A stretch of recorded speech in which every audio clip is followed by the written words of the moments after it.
buenas tardes o son días todavía. La semana pasada alcanzamos a ver que la salvación no es por obras.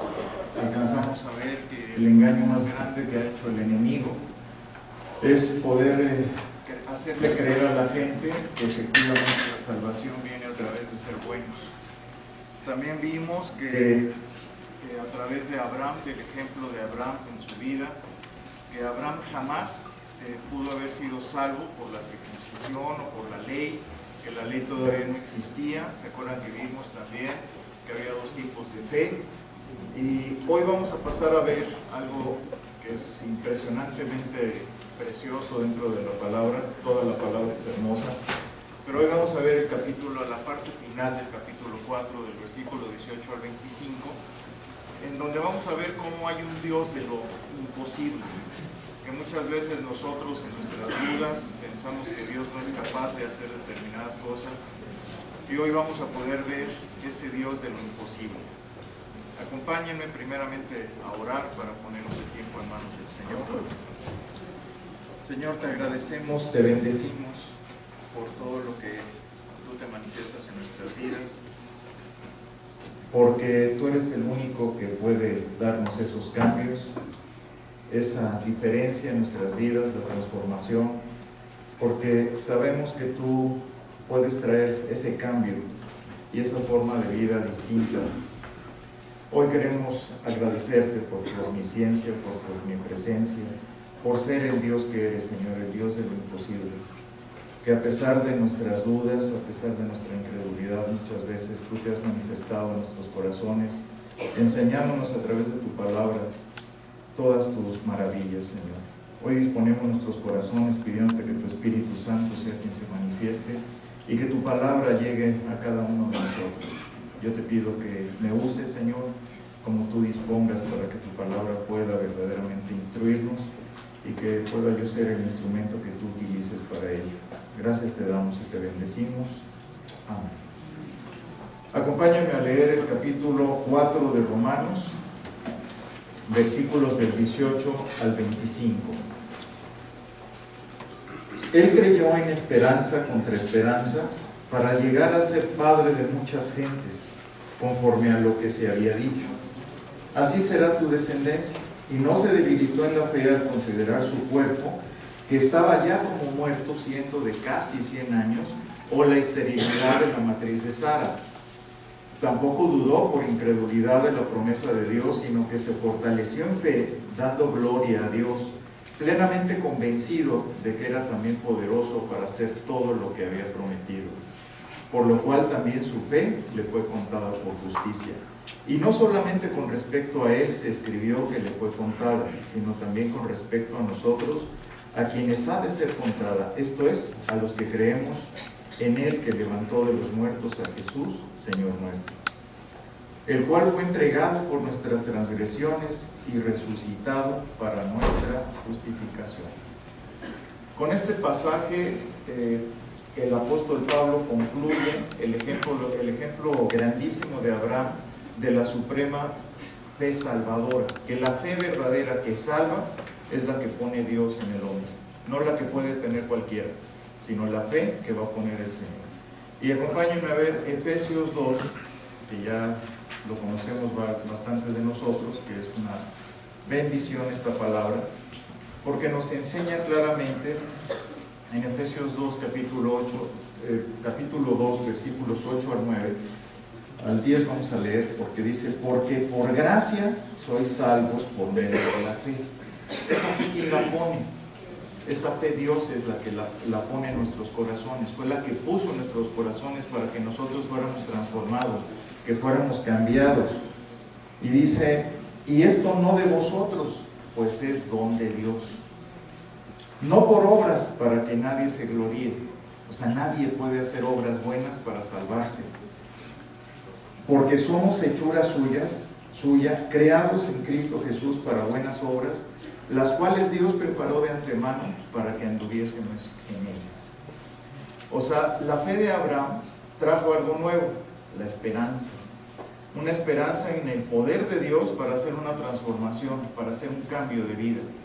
Esa esperanza que todos y cada uno de nosotros podemos tener, pero sobre todo en qué, basados en la muerte y resurrección de Jesucristo, porque sin ello no estaríamos aquí. Si no hubiéramos creído, si no tuviéramos la esperanza de que algún día vamos a estar con Él. Aquí vamos a revisar un poquitito la vida de Abraham, una vida que es impresionantemente hermosa.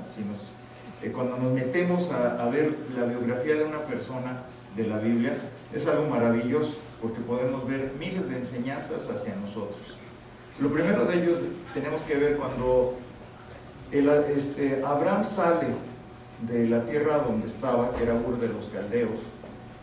Dios le dice que se vaya a Canaán. Sin embargo, acuérdense que en el capítulo 11 de Génesis nos dice que Taré, su padre, se lo lleva a Harán y se quedan ahí durante unos años hasta que muere Taré y se salen de Harán y se va a Canaán. Pero ¿cuántos años tenía Abraham cuando salió de la tierra de Harán? Él tenía 75 años. Le llevaba 9 o 10 años a Sara. O sea que en este tiempo Sara debe haber tenido unos 65, 66 años. Era una mujer muy hermosa, porque acuérdense que cuando llega con el faraón y cuando llega con el otro, Abigail creo que era, vemos claramente cómo esta mujer dice que todo el mundo quería tenerla. Y a los 65 años, o 75 años también le pasó esto, pues quiere decir que era una mujer hermosísima. Sara murió a los 125 años, entonces tenemos que calcular que por la edad que tenía, de haber tenido unos 35 o 40 años cuando todo el mundo la deseaba, pero veía su hermosura, era una mujer sumamente hermosa. Pero vemos que, ¿qué habrá pensado Abraham cuando Dios le dice? Porque Abraham era un idólatra, era un hombre que adoraba al sol, a la luna, y que tenía muchísimo dinero, era un hombre sumamente rico. ¿Qué habrá pensado Abraham cuando Dios le dice, deja tu tierra y tu parentela, deja todo lo que tienes?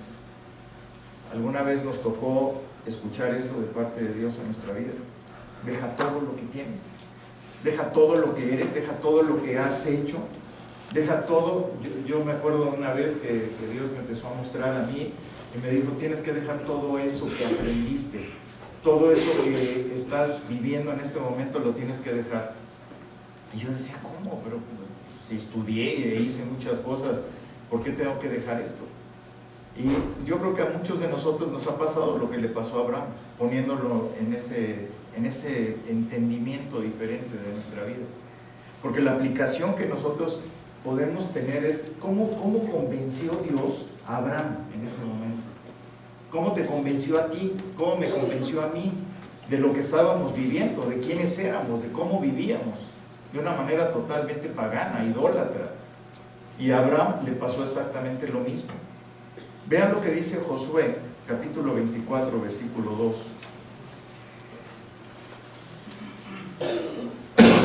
Perdón, ando con un poquito de gripa, disculpen.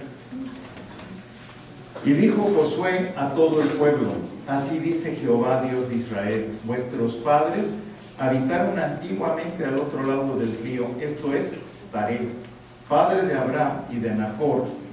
¿Y qué dicen? Y servían a dioses extraños. ¿Nosotros a quién servíamos? A dioses extraños.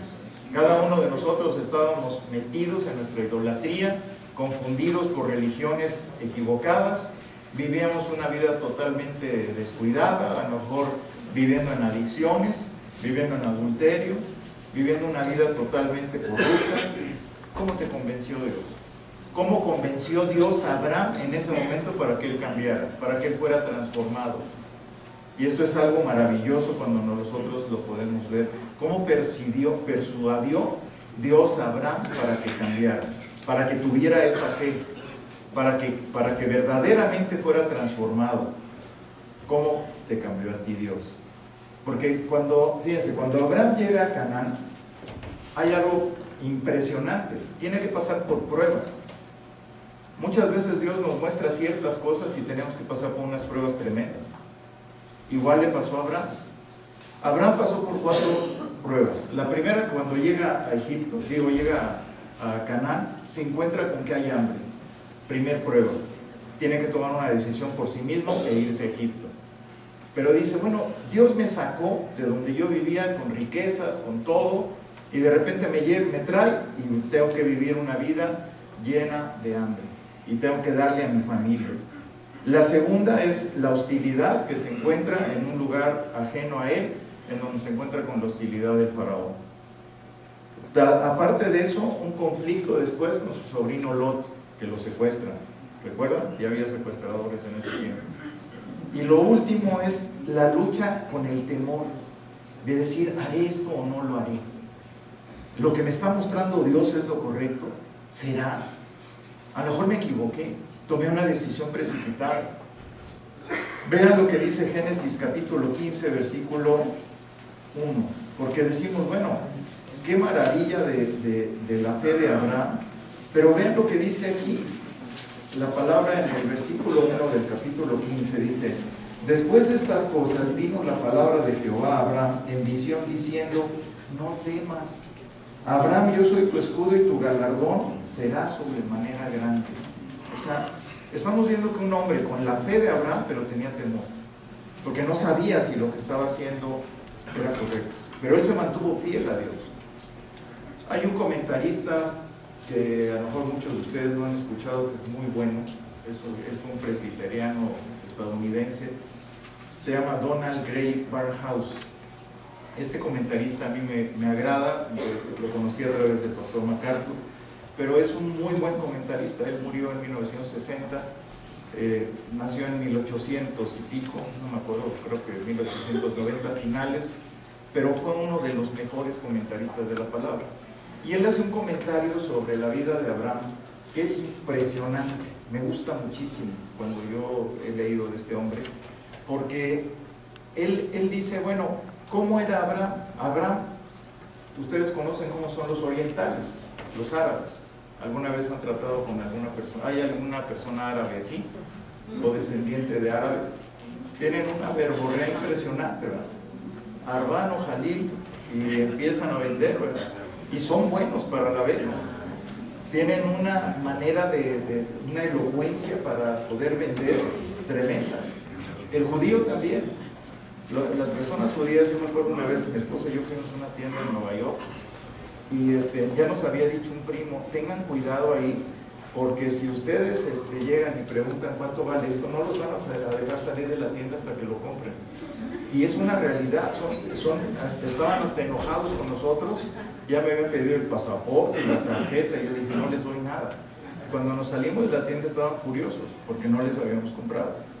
Entonces, es algo de verdad, yo creo que todos los que hemos platicado con un oriental, nos hemos dado cuenta de la facilidad que tienen para vender. Bueno, pues Abraham era así, él era de esa manera, él vendía. ¿Por qué? Porque él estratégicamente en sus tierras tenían que llegar todos los camellos por donde él estaba, para que hicieran todos los trámites de venta entre Egipto, entre el norte y el sur. Entonces tenían que llegar los camellos, llegar a sus pozos, él tenía muchos pozos donde estaba de abrevaban los camellos, y de ahí, aparte de eso, en la noche, imagínense cómo llegaba la gente toda cansada. Entonces sus siervos los atendían a todos ellos, les daban de comer, les daban de beber, llegaban cansados por el trayecto, y aparte tenían que ir a hacer todo el comercio en ese tiempo. Son cosas que a veces no lo vemos profundamente en la Biblia, pero es una bendición cuando lo podemos ver. ¿Y qué creen que hacía Abraham? Pues él era millonario. Abraham tenía mucho ganado, tenía muchos camellos, tenía mucho dinero por todo lo que estas personas llegaban a hacer directamente con él. Pero ¿qué habrá pasado cuando llegaban en la noche y veían a Abraham? Porque llegaban a saludarlo. Algunos llegaban para hacerle la barba, me imagino, y llegaban con Abraham, ¿y qué creen que le preguntaban? Porque era muy importante este hombre. Entonces llegaba a su aldea, me acuerdo, nosotros tuvimos la oportunidad de ir a Israel y vimos a un beduino, estuvimos con un beduino, y este beduino, pues los lugares donde viven es de tela, se oye todo, se escucha todo, son gigantescas sus tiendas de campaña. Ahí nos dieron de comer a todos y fue una bendición, fue una maravilla conocer cómo son las costumbres de ellos. Pero en el tiempo de Abraham era exactamente lo mismo. Entonces imagínense, llegaba toda la gente, les daban de comer ahí sus panes esos gigantescos. ¿Y qué le habrán preguntado a Abraham? ¿Qué le hubieran preguntado a ustedes? O sea, ¿cómo te llamas? Es lo primero, ¿no? Abraham. ¿Y qué quiere decir Abraham? Padre enaltecido. Padre enaltecido. Era sin H todavía. Acuérdense que al principio Abraham se llamaba sin H. Y eso quiere decir Padre enaltecido. ¿Y qué segunda pregunta le hubieran hecho ustedes? Si le está diciendo que te llamas Abraham y eres Padre enaltecido, ¿qué más le hubieran preguntado? ¿Cuántos hijos tienes? Y el pobrecito decía, pues no tengo hijos. O sea, ha de haber sentido mucha vergüenza, mucho enojo. Es como cuando le preguntan a uno determinada cosa y uno dice, ay, ya, que no me estén preguntando eso, ¿no? Porque es molesto, pues es penoso estar respondiendo algo que uno no quiere decir. Es como cuando alguien no puede tener hijos, que hay una esterilidad de alguno de los dos y que llegan, ¿cuántos hijos tienes? No, pues no tenemos, pero ya, como que cansa esa pregunta. Para Abraham seguramente esto era muy penoso, era vergonzoso estar respondiendo eso. Y entonces, imagínense lo que, después de esas preguntas que se le están haciendo, ¿qué habrá dicho Abraham? Cuando se le presenta el Señor y le dice, pues ¿sabes qué? Que vas a tener un hijo. ¿Qué habrá pensado Abraham? ¿Qué hubieran pensado ustedes? Porque, pues obviamente, vean Génesis capítulo 16, versículo 2.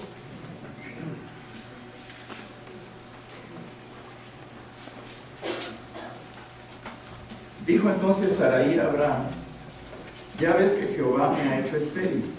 Te ruego pues que te llegues a mi sierva, quizá tendré hijos de ella. Y atendió Abraham al ruego de Sarai. Fue muy obediente el señor Abraham.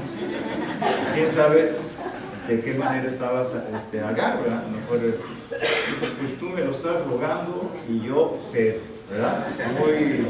Muy obediente el señor Abraham. Pero yo creo que en la desesperación de la misma Sara, de ver cuánto tiempo había pasado de que Dios le había dado la promesa a Abraham de que iban a tener hijos. Sí, ahí hay que considerarlo. Cuando él tiene la oportunidad de llegarse, como dice la palabra, a Agar, ya habían pasado 10 años de la promesa de Dios a él. Y de la promesa, obviamente, cuando él tenía 86 años, cuando nace Ismael, ya habían pasado 11 años de la promesa que había hecho. Y entonces, de aquí nos vamos a otra parte, porque cuando queda embarazada esta mujer, Agar, los siervos, ¿qué habrán pensado? Porque antes en todas las voces, en todo lo que había en esas chozas, ¿qué habrá pensado en ese momento la gente, los siervos de este hombre? Porque somos muy chismosos, la verdad. Entonces seguramente que algunos dijeron, oye, ¿quién será el estéril? ¿Abraham o Sara? Porque seguro que lo pensaron. Y aquí, en ese momento, descubren, cuando dicen, oye, pues ya tuvo relaciones con Agar y ya tuvo un hijo, seguramente que la persona que era estéril era Sara. Y entonces los comentarios, acuérdense después cuando viene en Génesis que se enoja Sara contra Agar porque se está burlando de ella porque ella sí está embarazada y la tiene que correr. Y aquí es un principio espiritual para nosotros muy importante. ¿Por qué afectó el que Abraham acudiera a escuchar la voz de Sara? Que ese consejo que ella le estaba dando fue en su desesperación. Porque dice esperanza contra esperanza, ¿se acuerdan? Y aquí estamos viendo algo, ¿cuántas veces Dios nos ha dicho, mantente firme? Dios, yo te voy a bendecir. Y yo te voy a dar esto, y yo te voy a dar aquello. ¿Y qué hizo Abraham? No le creyó a Dios en cierta manera. Pero no hubo esperanza contra esperanza, porque estaban haciendo lo que ellos querían. Era lo que ellos pensaban que era lo mejor, pero estaban equivocados. Y esto trajo una consecuencia severa a sus vidas. Eso nos debe demostrar a nosotros algo muy importante. Cuando Dios nos dice, haz esto o haz aquello, y no le creemos porque ya pasó tiempo, estamos haciendo nuestra voluntad, estamos haciendo nuestras obras, ya no son las obras de Dios. Fue su propio ingenio pecaminoso el que llevó a Abraham a hacer las cosas, no lo que Dios le había dicho que hiciera. Entonces, esto es muy importante porque tuvo una trascendencia que hasta la fecha sigue siendo vital. Que Dios sabía que iba a pasar, porque Él sabe todo. Pero era algo que estaban dejando de confiar en los recursos de Dios y tomó sus propios recursos para hacer lo que Él creía que era conveniente. Y eso es algo que debe demostrarnos a nosotros en nuestra vida, porque es un reflejo que la palabra nos está enseñando como principio. Fíjense que cuando Dios nos dice determinadas cosas, que nos promete, que nos dice, haz esto, haz aquello, que muchas veces lo hemos sentido en nuestra vida, el problema más severo que puede existir, ¿saben cómo se llama? Es una palabra que es lo que le entró a Abraham, el pesimismo. El pensar, no, esto no va a pasar, esto no va a suceder, seguramente nunca va a pasar esto. Fíjense, yo tuve mucha experiencia con gente adicta. Tuve mucho trabajo con mucha gente adicta. Y yo lo primero que tuve que ver en los adictos era que siempre buscaban una solución por ellos mismos.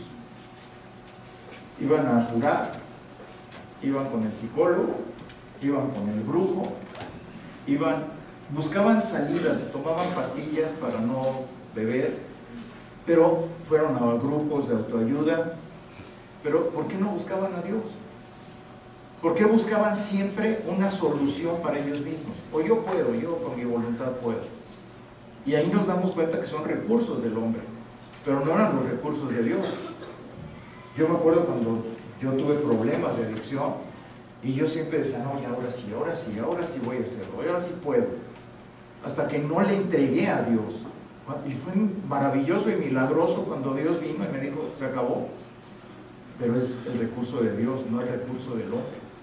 Pero ¿cuántas veces nosotros, en nuestra duda, en nuestro anhelo, perdemos la esperanza como diciendo, esto es una misión imposible?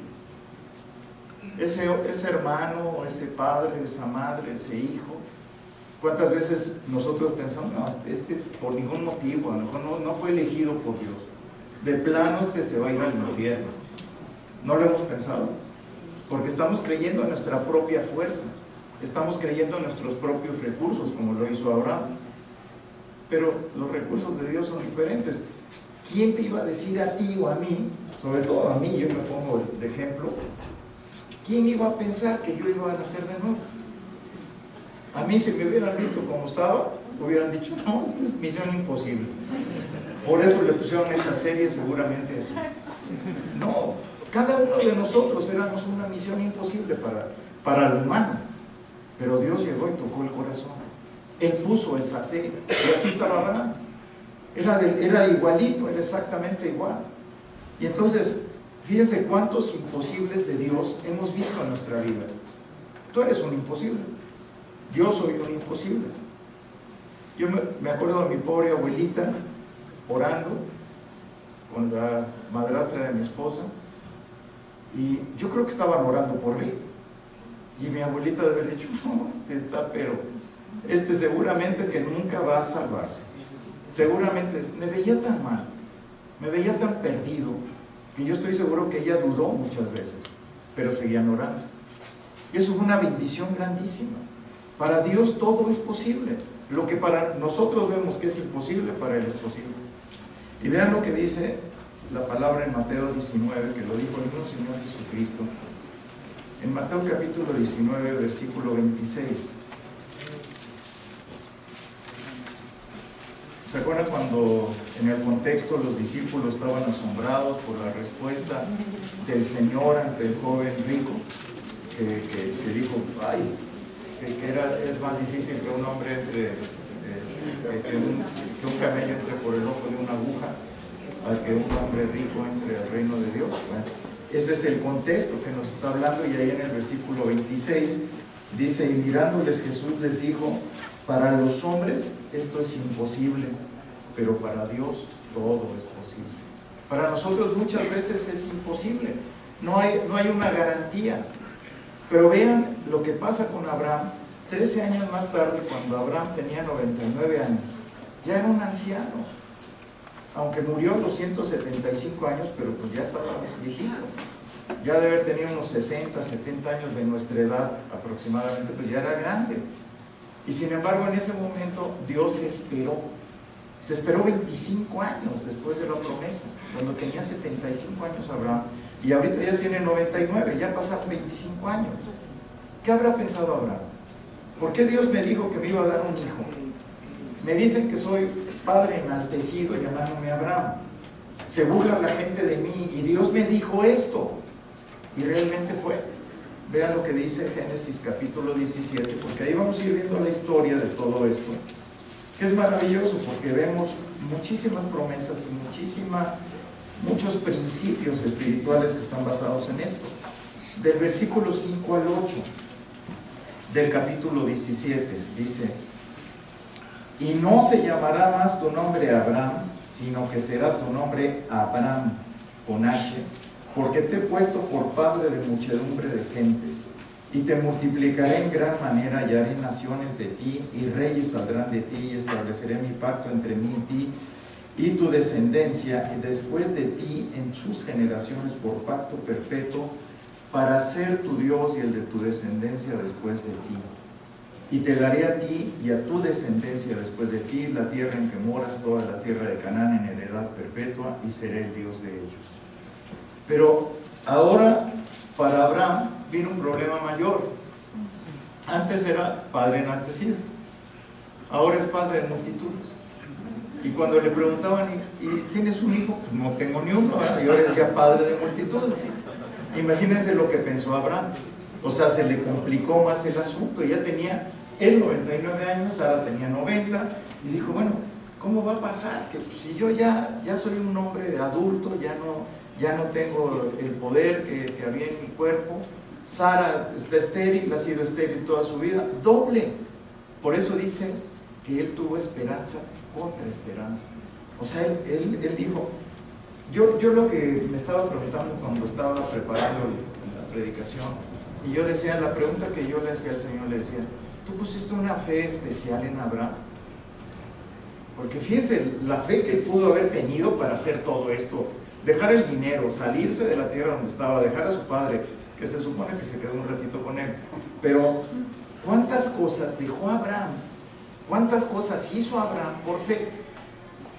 ¿Y sabe cuál es la realidad? Es la misma fe que nosotros podemos tener, nada más que él le creyó esperanza contra esperanza, pero es la misma fe que él ha depositado en tu corazón, es la misma fe que ha puesto en el mío, pero le creemos igual que le creyó Abraham. Por eso es el padre de la fe, porque él creyó todo lo que Dios le estaba diciendo. ¿Tú lo crees? Porque ahí es donde tenemos que ver la aplicación en nuestra vida. ¿Realmente le estamos creyendo a Dios? Imagínense un hombre de 99 años, su esposa estéril a los 90. Por eso Sara se burló, por eso Sara se rió cuando Dios le dijo.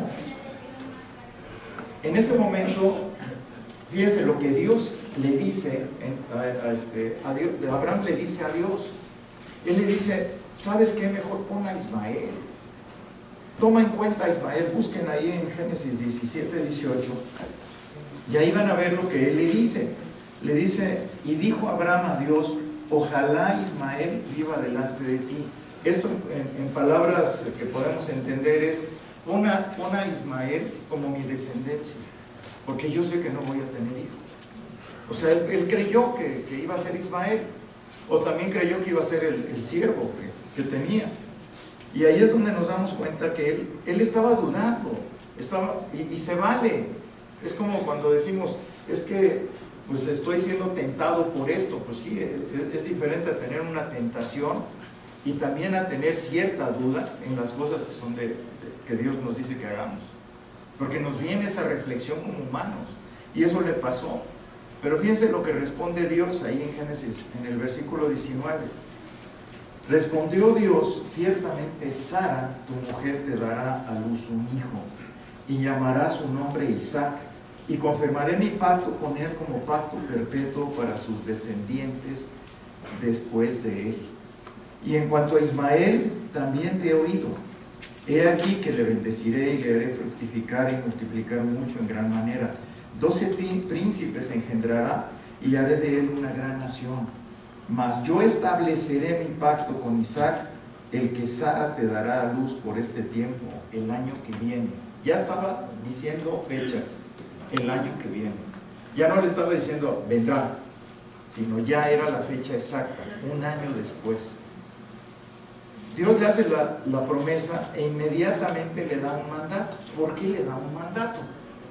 Aquí tenemos que hacernos esa pregunta también. A ti te ha dado directamente órdenes Dios de hacer algo y después te pone una prueba o te pone un mandato, y eso es importante verlo. Acompáñenme ahí mismo en el versículo 10 y del 10 al 14. Este es mi pacto, que guardaréis entre mí y vosotros y tu descendencia después de ti. Será circuncidado todo varón de entre vosotros. Circuncidaréis pues la carne de vuestro prepucio y será por señal del pacto entre mí y vosotros. Y de edad de 8 días será circuncidado todo varón entre vosotros por vuestras generaciones, el nacido en casa y el comprado por dinero, cualquier extranjero que no fuera de tu linaje. Debe ser circuncidado el nacido en tu casa y el comprado por tu dinero, y estará mi pacto en vuestra carne por pacto perpetuo. Y el varón incircunciso, el que no hubiera circuncidado la carne de su prepucio, aquella persona será cortada de su pueblo, ha violado mi pacto. Fíjense, esto es muy importante, porque Dios le ordena. Imagínense a Abraham, 100 años, y que le digan, circuncídate.